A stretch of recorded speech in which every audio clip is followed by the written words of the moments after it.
yeah, basically hope everyone who is listening and tuning into this is keeping well and safe during lockdown.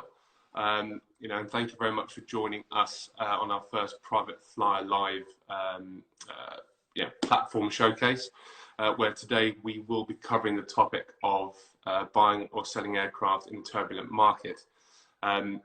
My name is Alex Ayling.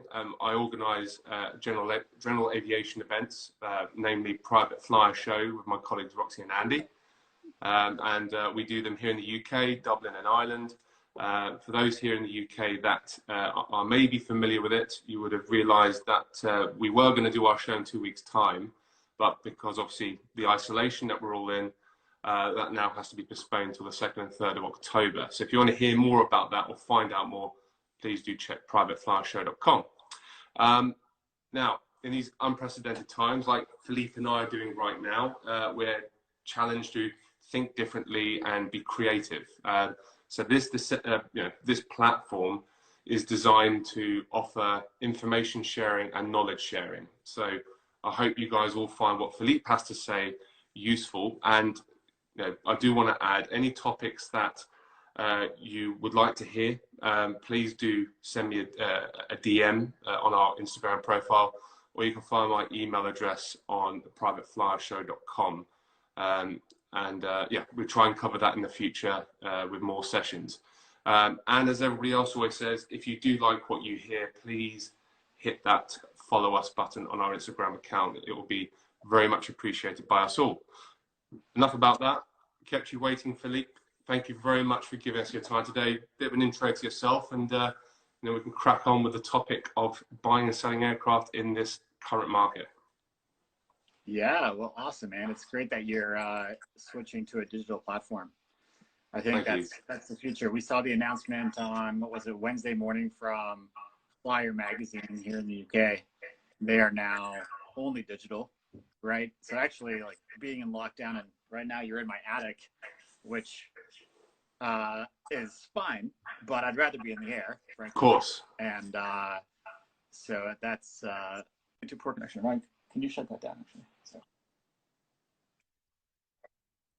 you should turn it down. Am I back? Yeah, you're back. You're live and back. This is the first session, so we're due to have some mistakes creeping in, but let's go for it.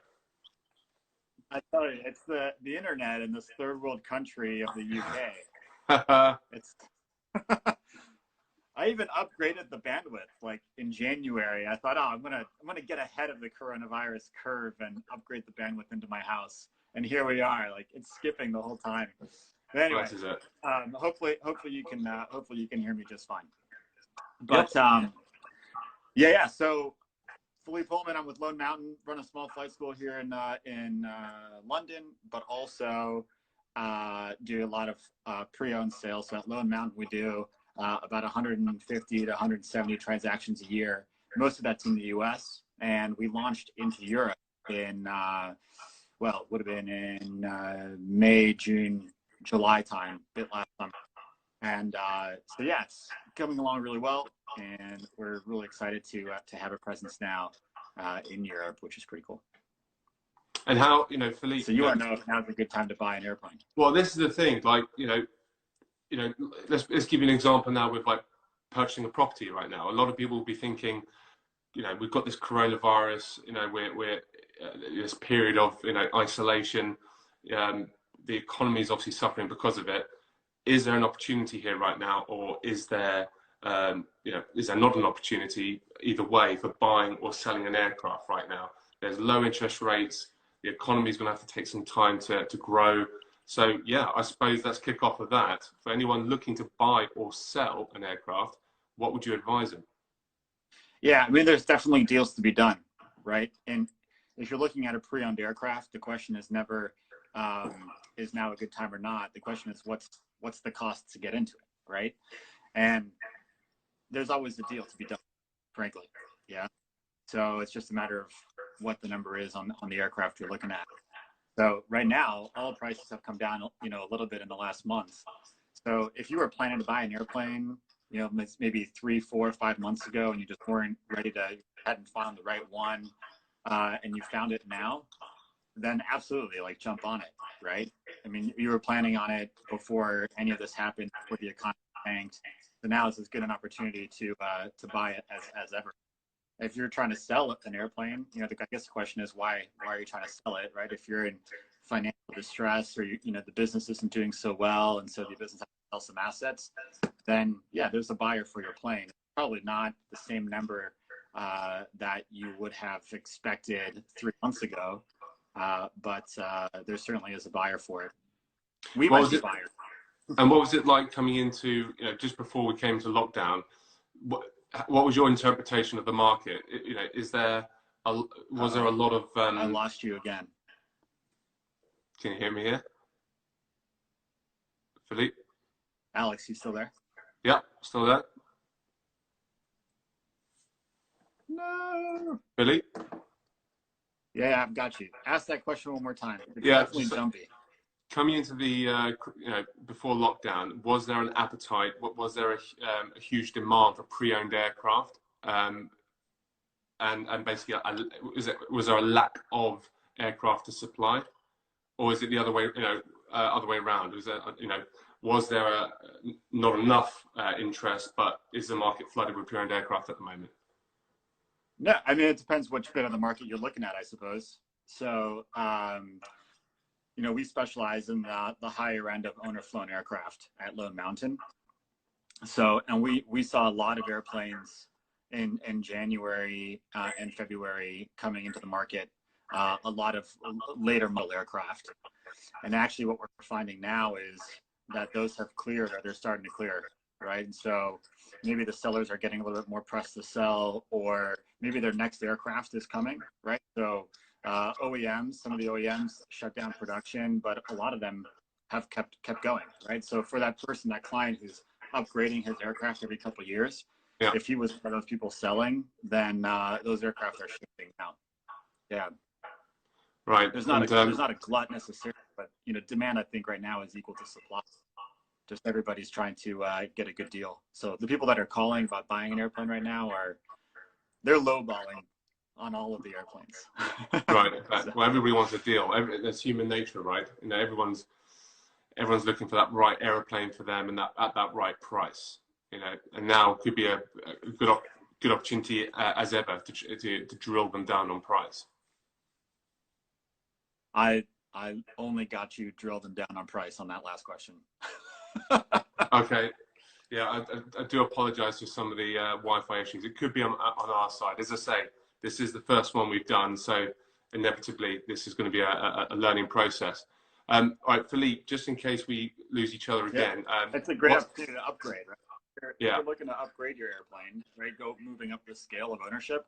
Now is a great time for that, right? The delta between the value of your plane and whatever you're buying has come down. Like the difference is less than it ever has been, and probably than it will be, in the short-term outlook.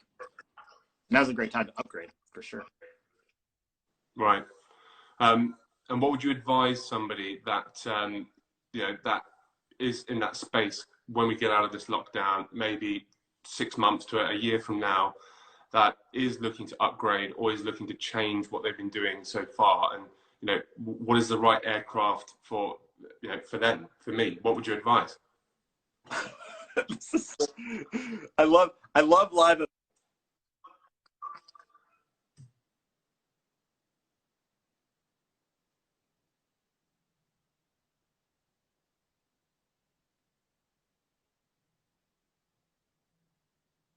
Philippe, we may have lost you. Philippe, can you hear us?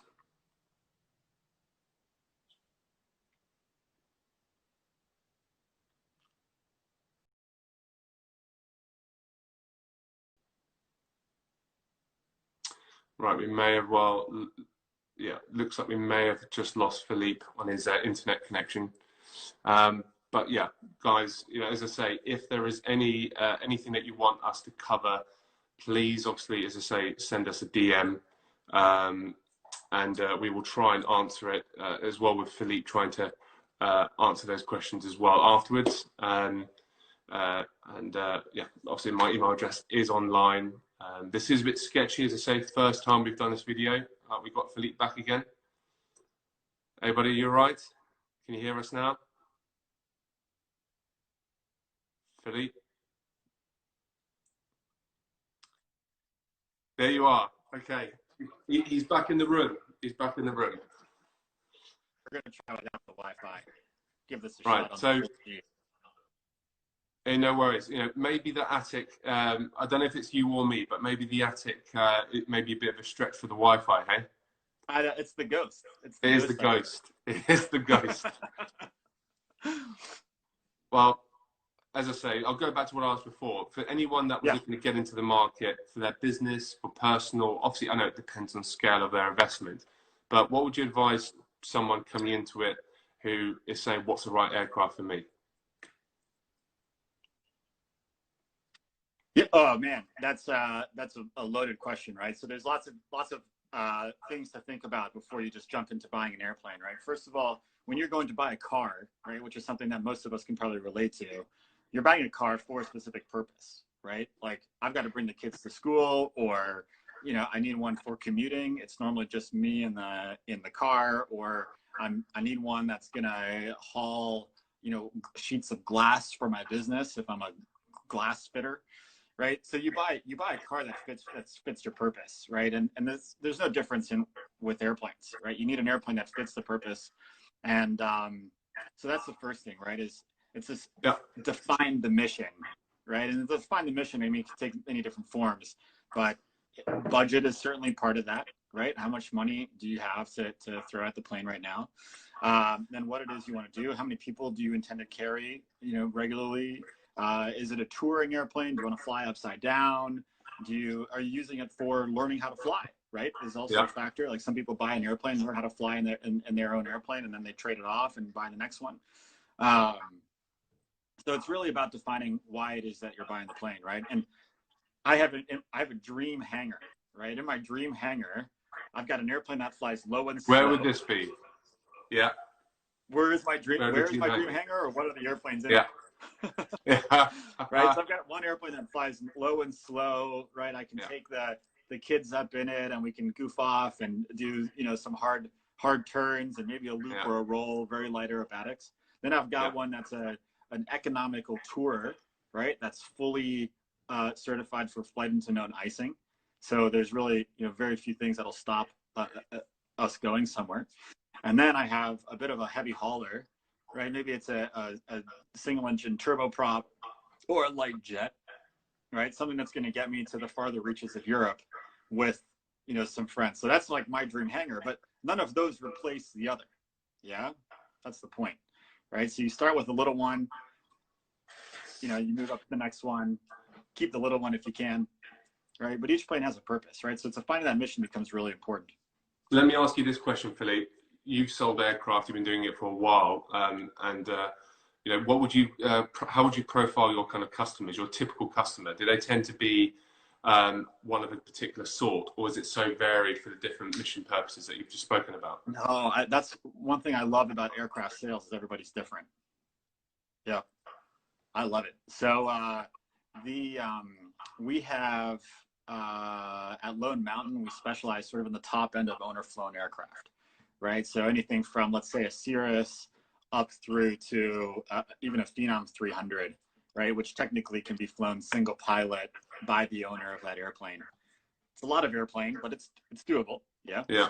And so everything in between. And if you think about that range, like the values are also, there's a huge range from $100,000 up to, you know, $5 million. Yeah. And so each customer is different. They have different requirements, different demands, different concerns. And that's the great thing about it. A lot of them are entrepreneurs at that end of the market, right? They've started their own business, they've grown their own business. Maybe the airplane is actually for their business, right? To help them get around, see suppliers. I remember conversations. This is a gentleman I sold an airplane to a couple of years ago, but he was spending 3 days a week going to visit 2 suppliers, right? They were, one was in Germany, he lived in Switzerland, one was in Germany, and the other one was in France. And every week, it was like clockwork. He would get on an airplane, then it was a 3-hour drive from the main hub, in Germany to the supplier. He'd have to spend the night because at that point it was late, right? These were all for hour-long meetings with the suppliers.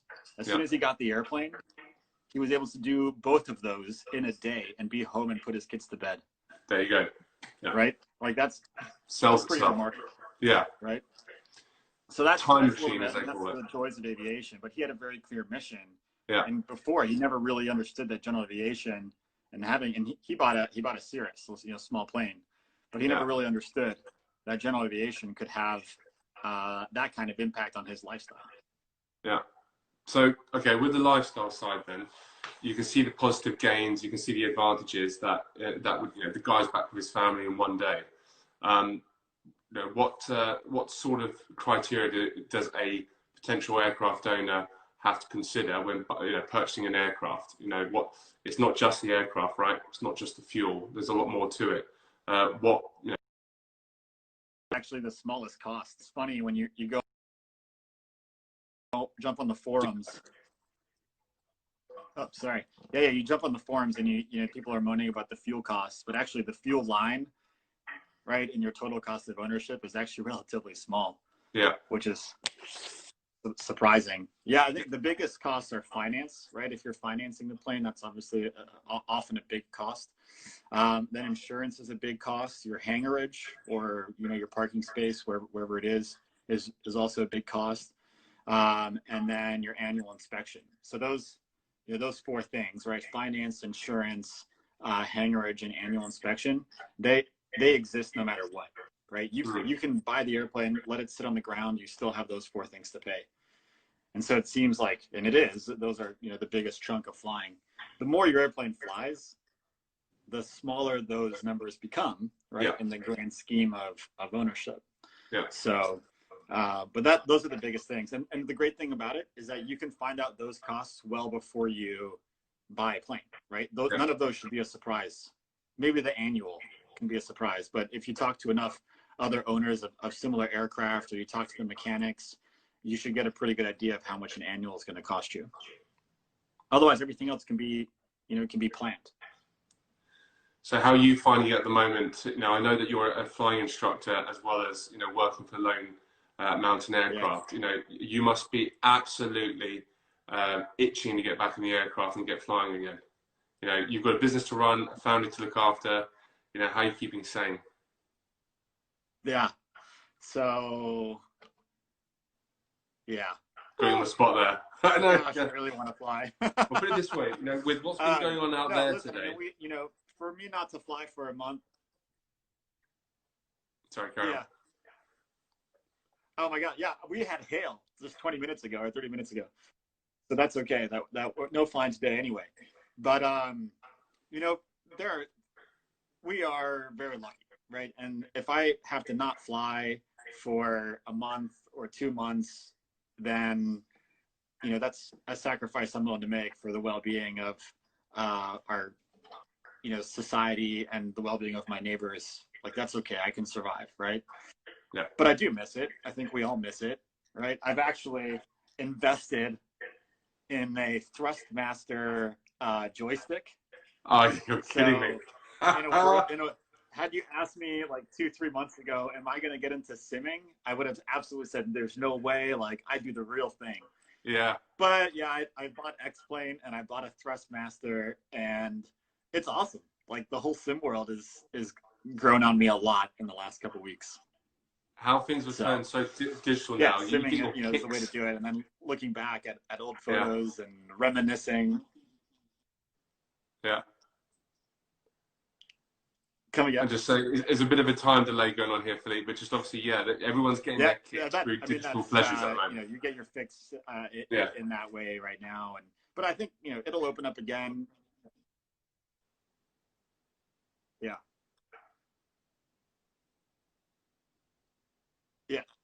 Yeah, that's right. That's right. With my flight instructor hat on, I'd say everybody should be doing as much flight simming as they can. Right? It's always good for currency. Well, of course, I appreciate that. And, especially with the topics you've been raising and covering right now, Philippe. And yeah, as I say, with this period of time we're in, I can't wait to get flying again. I hire aircraft, VFR pilot, and yeah, it's just yeah, boy, we're all in that kind of lull together. You know, everyone's itching to get flying again. But yeah, certainly in this topic for today or for this week, you know, thank you very much for sharing your insight into buying and selling aircraft in the turbulent market. And yeah, if you were going to leave, you know, words right now to anyone considering either of those right now as just something to take home, you know, what would you say? Yeah. Oh man. So you know, if you're in the market, if you want to buy, now's as good a chance as any. If you need to sell, now's as good a time as any. You know, there are deals to be done, and happy to help anybody who needs help. But equally, you know, contact somebody closer by if you need their help. And yeah, Philippe, you know, your details are on Low Mountains Aircraft website if they were in the market for something, right? Yeah, for sure. Yep, it's P Pullman at loanemtn.com. You can always send me a note, and be happy to help. Appreciate that. And yeah, just to recap, or just to basically underline, guys, if there's anything else you want to hear, they're not going to recap, don't worry. We're just going to basically anything you want to hear, please DM or send us an email. And if you like what you hear, please hit that follow button.